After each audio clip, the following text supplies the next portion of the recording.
seht es sicher wie Pashtus, als ein Kind, die Betewe konnt ruhen, weil der geht es sicher danach, wenn gehe beginne, halt nie reden und fragen Scheiles, halt sich in bewegen, und es kann ruhig auf der Nord und ist mir Walbel, die Eltern mit den Madrichen, sollen Entschen auf die Scheiles und sollen gefunden werden, mit Wasser soll sein Nosser für Schule, oder nie sein Nosser, geht das Heperateller von einem Kind. Und die Chanchim dürfen sich mit Stadel sein. Als sie Mechaner sein, sollen sein Osser, in Adover, Hateib und Neil, wie Joffe.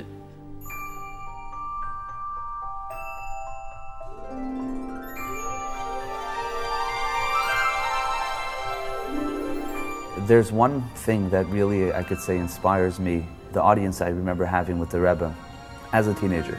Walking by the Rebbe and the Rebbe giving me the attention that I needed as if the world didn't exist. And that made a profound impression on me. And that really is my guiding light and my guiding focus as far as interaction with teenagers today.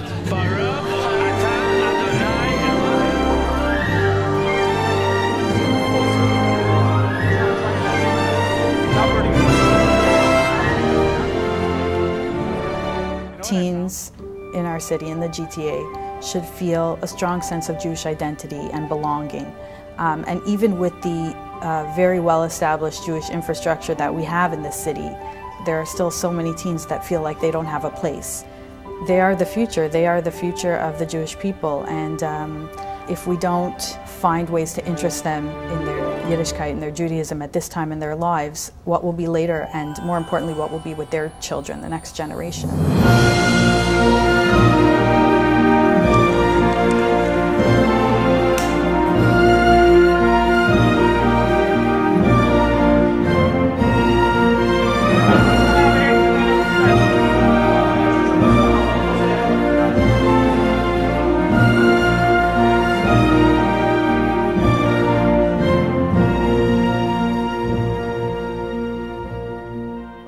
One of my friends went to the convenience store next to CYN and brought back chips, I think, or an ice cream, which was not kosher. Rabbi Shmuley kindly went over, talked to him, said, "Hey, how much was it?" And he said, $2.50. Rabbi Shmuley said, "Okay, here, take $3, go buy something else." And Rabbi Shmuley said, "Oh, well, you could be happy having kosher food." When I see my son put tefillin on by going up to his office, it says a lot. I never did it all my life until I started going up there. So, he's changed the thinking, I think, of a lot of people in the neighborhood. It's funny, you see these people you never thought would come to a Jewish event. They just don't feel like they have a connection to Judaism. And now they're having the best time, and they're out there promoting Shmuley, and they're out there telling everybody to come to these events, and Shmuley's really created a place for people in the community to connect with Judaism. He throws events, and he pays for it and loses tons of money just so people come and have a good time. It's crazy, but it works. Many people will tell me that as a child they dreaded going to Hebrew school every Sunday, and they really found it boring, and it was hard for them to get up in the morning and go. But with our Hebrew school, I think how we know we're doing well is when parents come to us and tell us, my kids get up in the morning and they say, "Is there a Hebrew school today? Are we going to go today?" And they're just so excited to go. Hi, a message to all Israeli soldiers fighting in Gaza right now. The Jewish community of Toronto needs the IDF to know that we stand strong behind you. And we are all doing mitzvot and praying for you and your safety every day. During the Gaza war, it was a very trying time, and everybody was talking about the war. And we had the students here speak video messages, which we then sent over to Rabbi Swerdlow in Israel, God bless him. And he went and played those on his iPod to the soldiers in the front lines, in the battle. They responded, and he sent the response back to us, and we were able to play it here for the teens who organized the whole idea. What did you think of the video? תודה רבה על התמיכה, מאוד כיף לשמוע. שיעלו לארץ, שיבואו לעזור לנו. English? You speak English a little bit. It's good to know that there are people just thinking about us. Thank you. And it was a phenomenal feeling of accomplishment that they saw the gratitude that the soldiers at the front line realized there's a bunch of Canadian kids who could be playing basketball but are taking time out to send those messages of appreciation, of care, of love, of concern.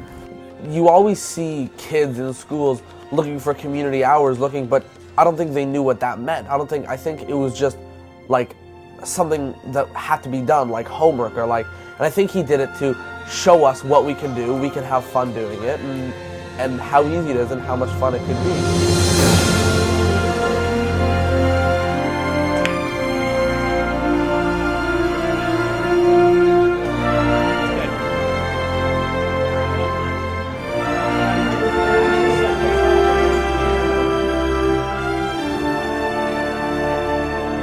To see the people who you help be happy is just such a great feeling, and to have that opportunity every Tuesday is a rare thing, and I'm so lucky that I can be involved in something like that.